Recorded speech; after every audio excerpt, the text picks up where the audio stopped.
Je vous retrouve pour un co-main qui va compter chez les poids mouches. Même si Kai, on peut pas dire qu'il soit sur une bonne lancée ou que au final, il mérite tant que ça d'être dans le top 3. Bon d'ailleurs, son surnom Don't Blink, ne cligne pas des yeux. Franchement, je sais pas où ils l'ont trouvé parce que c'est quand même un des combattants les plus prévisibles et faciles à lire puisse exister. Parce que c'est vraiment... il se déplace dans tous les sens. Souvent, il fait des pas de côté, puis une grosse overhand, et puis il se redéplace. Et puis ça, répété à l'infini. Donc, c'est vraiment pas du schéma difficile à lire. Mais bref, passons au côté plus sérieux de la chose. Kai Kara-France, il fait 1m63 pour 175 cm d'allonge. Il est en pied d'appui droitier, il a les appuis trop écartés, il se penche trop en avant, ce qui fait qu'il est souvent obligé d'exagérer ses mouvements d'esquive pour compenser ce défaut. Ça lui fait plus de chemin à parcourir pour éviter les dégâts.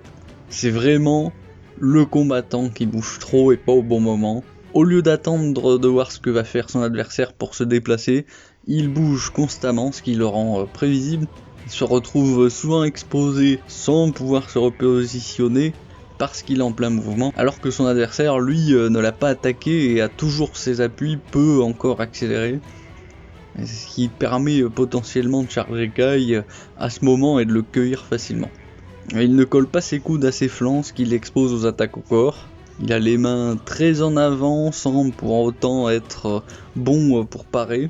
Contre Elbasi, sa défense des amenés au sol n'avait rien d'impressionnant, puisqu'il se contentait souvent de saisir les mains d'Elbasi, de poser une de ses jambes sur l'une des jambes d'Elbasi pour l'empêcher de se repositionner facilement, de se remettre dans une position plus facile pour l'emmener au sol.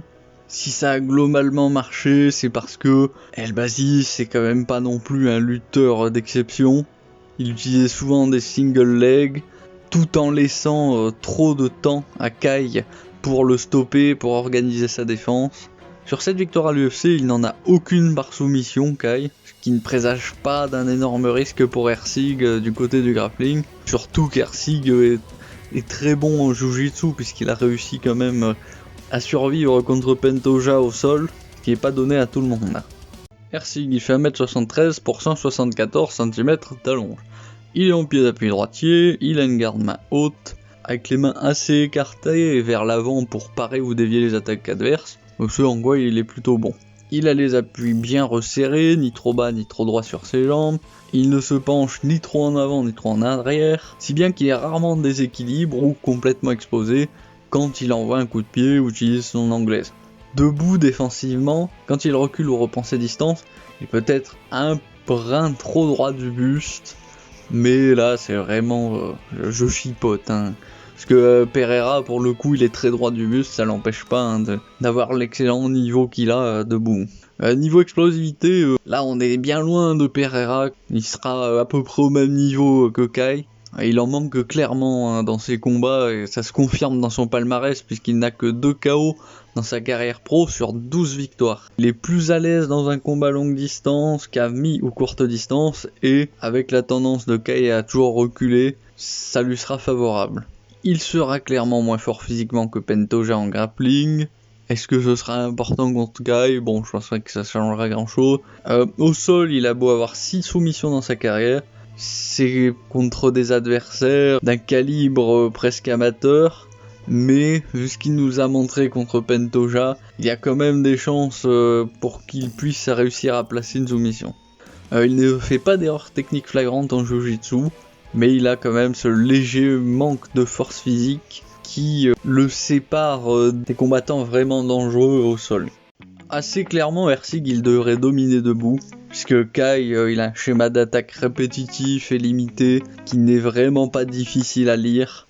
Kai il aura sûrement intérêt à mélanger son striking avec des amenés au sol pour casser ce côté prévisible de son jeu et essayer de marquer des points sur les scorecards avec un temps de contrôle élevé au sol.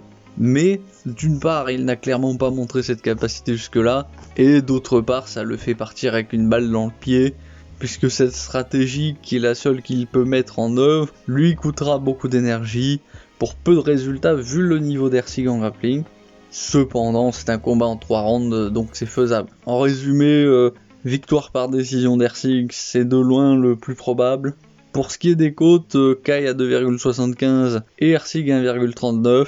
Malheureusement pour le parieur, ça colle fidèlement aux chances de chacun de l'emporter. Et à 1,39, le retour sur investissement sera pas incroyable. Les rageux, ne prenez pas les choses trop à cœur.